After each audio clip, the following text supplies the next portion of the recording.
혹시 여러분 화면을 보면 이 영화 보신 분, 파묘 보신 분 지금 1000만 명 넘게 봤는데 네 봤어요.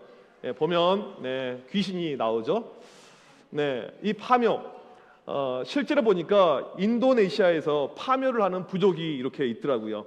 인도네시아 토라자 부족은요 매번 8월이 되게 되면 할아버지 할머니를 다시 무덤에서 꺼냅니다. 그리고 이 시신을 다시 말리고요 다시 단장을 합니다. 이렇게 단장을 해요. 네, 이렇게 단장을 해요. 그리고는 뭐냐면 약간 엽기적인데 같이 사진도 찍어요. 이렇게요. 할아버지 할머니 사진도 찍어요. 그 다음에 이 해골을 유골을 들고 그 다음에 동네를 한 바퀴 돈다고 이렇게 합니다. 네, 여러분 왜 이걸 할까요? 이들은 이것이 기쁨이라고 하는 거예요. 죽었던 우리 할아버지 할머니, 죽었던 부모님을 다시 만날 수 있으니까 이게 기쁨이다라고 이야기합니다. 여러분 사람이 죽으면 끝이죠. 이걸로 뭐 다시 이것이 기쁨이다 이렇게 말할 수가 없을 것입니다. 그런데 이들은 그렇게 하고 있습니다. 죽음은 끝인데, 하지만 죽음이 끝이 아닌 분이 계십니다. 우리 예수님은 죽으셨고 부활하셨습니다. 믿으시면 아멘. 네, 부활하셨어요. 저렇게 해골 바가지로 부활하신 것이 아니고 온전한 육신을 가지고 다시 한번 부활하셨습니다. 제가 이 부활하게 되면 항상 기억에 떠오르는 참 좋은 분이 있어요. 부활에 대해서 누구보다 잘 설명하고 있는 분이에요. 영화로도 나왔고 이 책으로 유명한데 예수는 역사다의 저자인 리 스트로벨입니다. 이분을 제가 참 좋아해요. 이분은 어떤 분이냐면 미국의 명문대 예일대 법대를 나온 분입니다.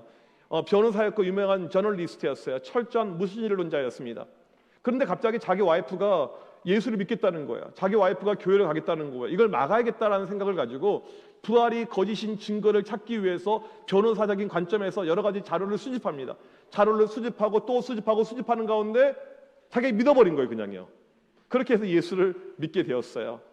이분이 이제 변증, 특별히 안 믿는 사람들에게 예수님의 부활을 많이 이렇게 이야기하는데 4가지로 이렇게 이야기를 하더라고요.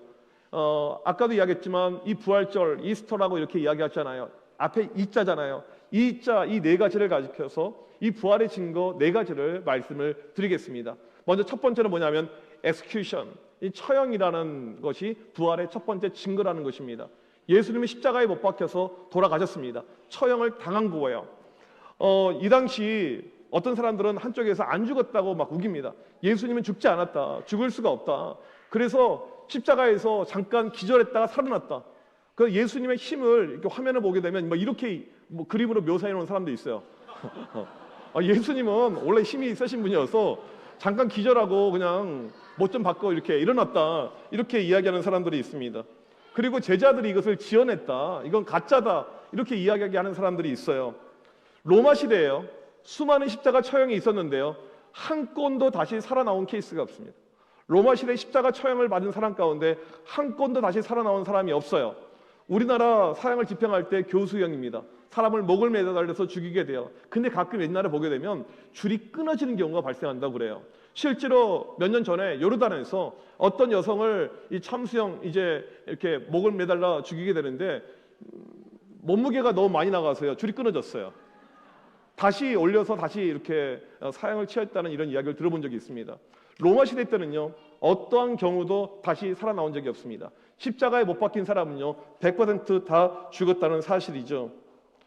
예수님의 죽음은요. 성경에만 나와 있는 것이 아니에요. 고대 문헌에도 예수님의 죽음에 대한 내용이 상당히 많이 있습니다. 미국 의학협회 저널에서 이 의학적인 증거를 찾아냈어요. 예수님 반드시 죽었다. 이 창에 찔린 옆에 자국이 있잖아요. 그 창에 찔리기 전에 이미 예수님은 사망한 상태였다라고 이야기합니다.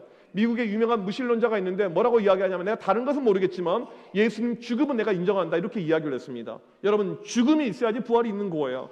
예수님 부활에 대한 첫 번째 증거는요. execution, 이 처형당하신 거, 죽음이라는 것입니다. 두 번째는 무엇이냐면 early, 초기라는 뜻이죠. 예수님 부활에 대한 보고서는요. 모두 부활 초기에 나온 이 자료들입니다. 예수님이 돌아가신 다음에 100년, 200년 흐른 다음에 나온 자료가 아니에요. 여러분 유명한 알렉산더 대왕은요. 죽은 지 400년이 지난 다음에 그의 전기가 쓰여졌습니다. 하지만 예수님은요. 돌아가신 지 몇 달 만에 그 내용들, 스토리가 다 나오게 되었다는 것입니다. 이 당시 고대 관점에서 보게 되면요. 이거 모두 뉴스 속보급이에요.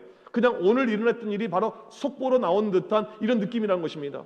예수님 부활이 쓰여져 있는 마태, 마가, 누가, 요한복음이 있잖아요. 이 복음서에 등장하는 이 부활의 스토리는요, 예수님 당시에 함께 있었던 사람들이 체험했고 보고 동시대에 느꼈던 내용이라는 것입니다. 그러니까 조작의 가능성이 1도 없는 그런 내용이 예수님 부활에 대한 스토리라는 것이죠. 세 번째로는 빈 무덤이죠. 예수님의 시신은요, 아리마대 사람 이 요셉의 무덤에 안치가 되게 됩니다. 그런데 나중에 보니까 시신이 없어요. 어떤 사람들은 뭐 제자들이 훔쳐갔다 뭐 이렇게 이런 이야기를 합니다.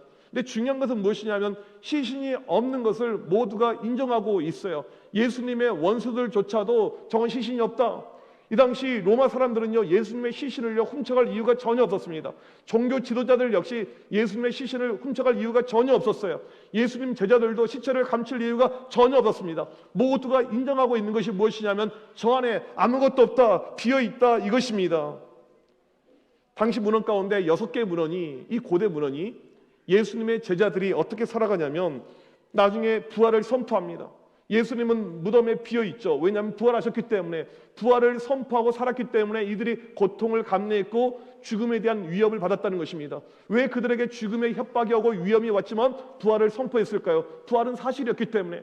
이들은 돌아가시고 부활하신 예수님을 다시 만나셨습니다.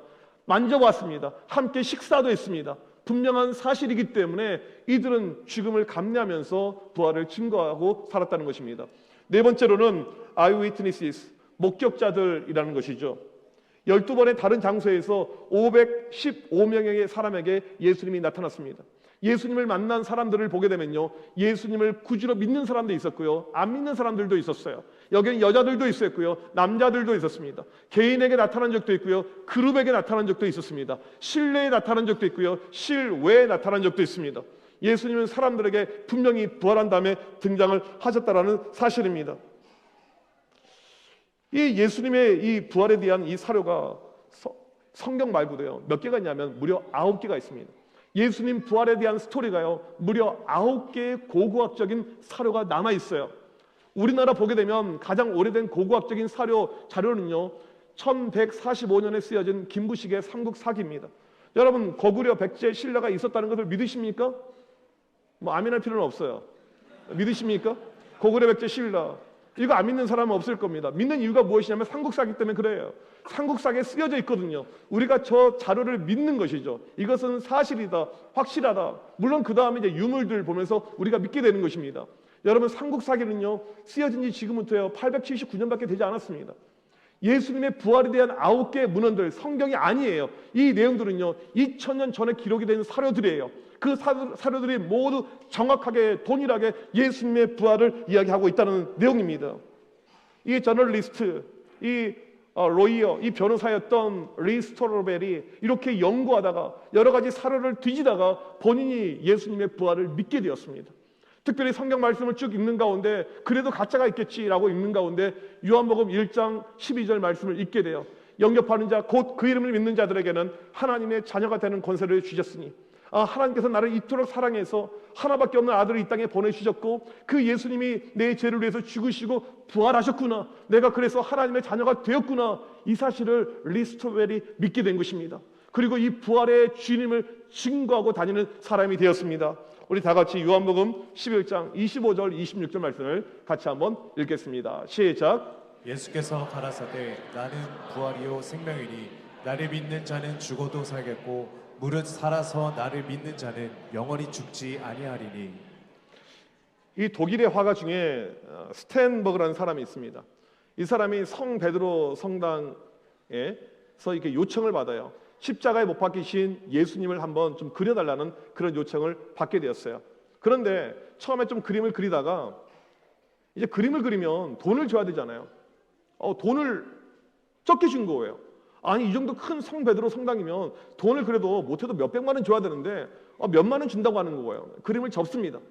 그리고는 이제 먹고 살아야 되니까 다른 그림을 그려요. 그 당시 집시 여인이었던 이 페티타라는 여인이 있는데 그 여인의 초상화를 그려요. 근데 이게 말이 초상화지 약간 누드 같은 이런 좀 음란한 이런 그림이었습니다. 이제 이 여인을 집으로 불러서 계속 그 그림을 그렸어요. 이 그림을 그리면 돈이 되거든요. 근데 한참 그림을 그리다가 이제 잠깐 브레이크 타임이 되었는데 이 여자분이 옆에 있는 다른 액자의 그리다만 그림을 본 거예요. 저 그림 뭐예요? 아, 예수님입니다.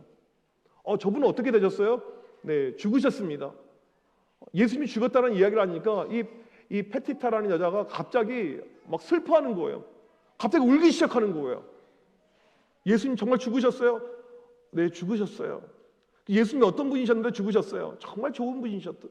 이 땅에 베들레헴에 탄생하셔서 온 인류의 죄를 위해서 십자가에 못 박혀 죽으셨죠. 이 땅에서 기적을 일으키고 수많은 사람들에게 복음을 증거하고 정말 선한 일을 많이 하다가 십자가에 못 박혀 죽으셨습니다. 그 이야기를 들려주니까 이 여자가 펑펑 우는 거예요.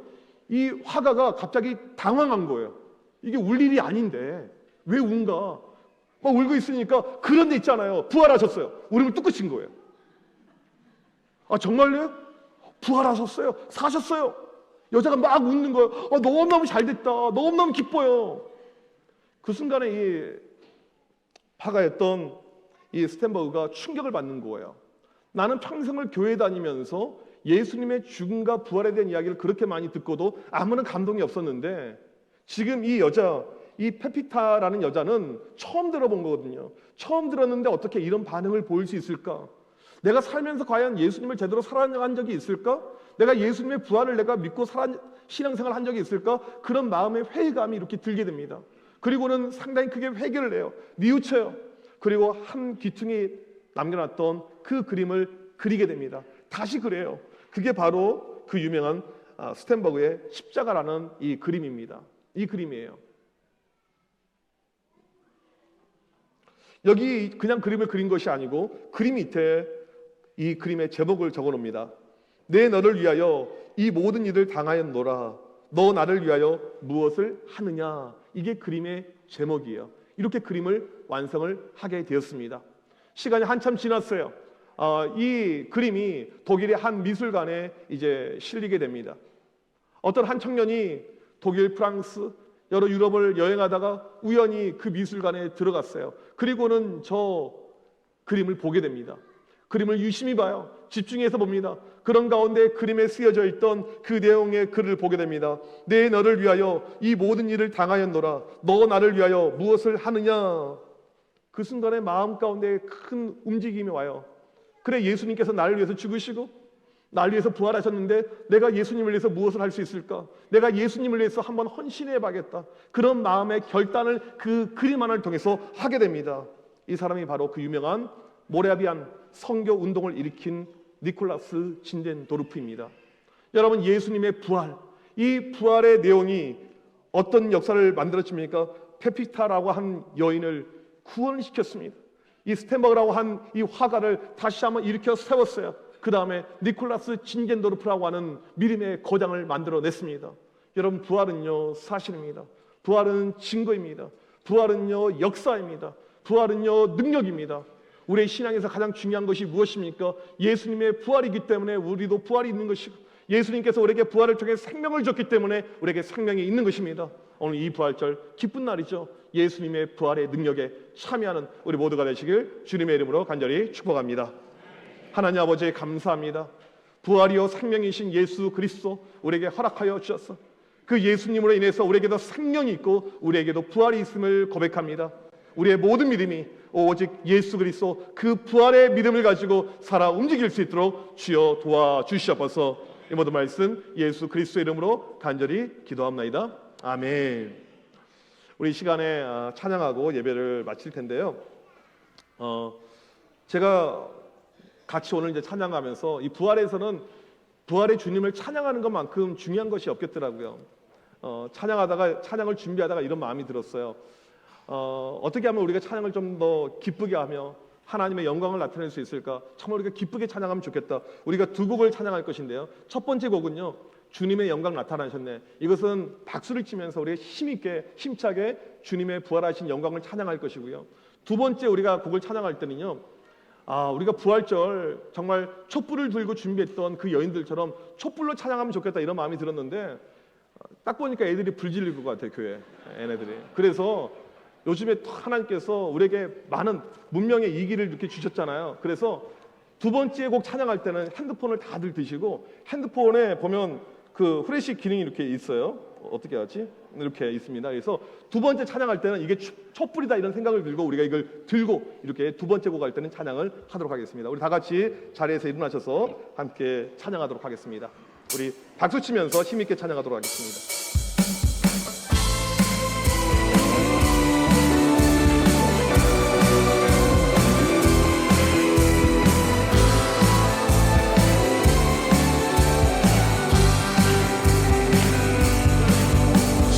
주님의 영광 나타나셨네. 권능으로 임하셨네. 죽음에서 날 살리신 주 성령, 놀라우신 주 하나님. 할렐루야 주의 나라가, 할렐루야 임하소서. 번개되리 나를 선포하리. 만왕의 왕 예수 주의 나라 임하시네. 주님의 영광 나타나셨네. 권능으로 임하셨네. 죽음에서 날 살리신 주 성령, 놀라우신 주 하나님. 할렐루야 주의 나라가, 할렐루야 임하소서. 번개되리 나를 선포하리. 만왕의 왕 예수 주의 나라 임하시네.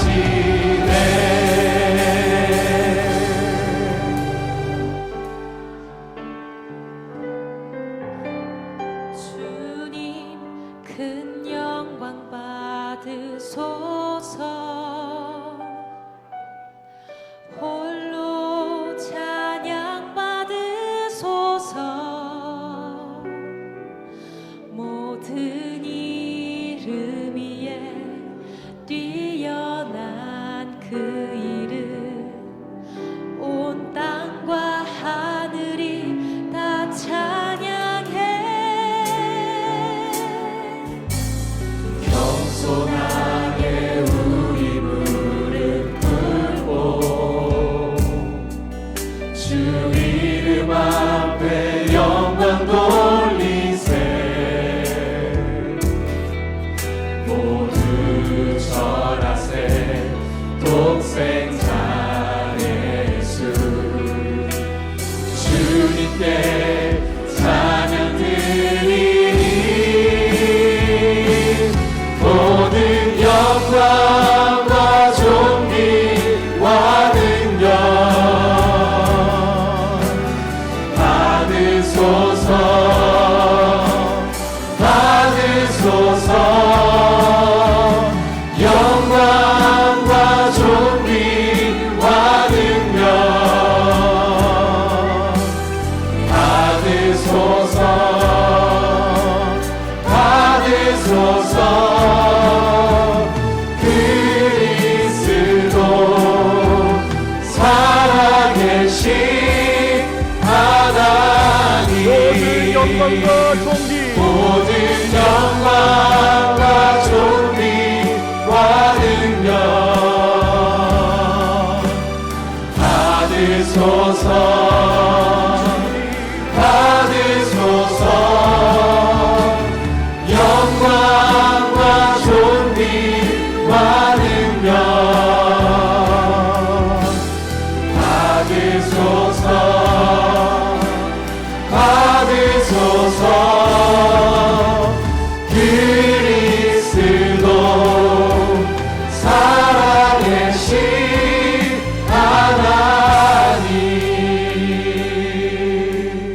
주님께 영광의 박수 올려드리겠습니다. 기도하겠습니다. 하나님 아버지 감사합니다. 우리를 위해서 이 땅에 예수 그리스도 독생자 보내주셨고 우리의 모든 죄를 위해서 죽으시며 우리를 위해서 부활하신 그 주님의 영광을 다 함께 노래할 수 있도록 인도하심을 감사합니다. 우리 평생의 소원이 오직 부활의 영광에 참여하는 것 되게 하여 주시옵소서. 이 시간 귀한 예물 올려드립니다. 하나님 이 예물 기쁘게 받아 주시옵소서. 지금은 우리 주 예수 그리스도의 크신 은혜와 하나님 아버지의 무한하신 사랑하심과 성령님의 유로교통하심이 부활의 주님을 찬양하길 원하는 주의 모든 백성들 머리머리 위에 지금부터 영원토록 함께 있을지어다. 아멘.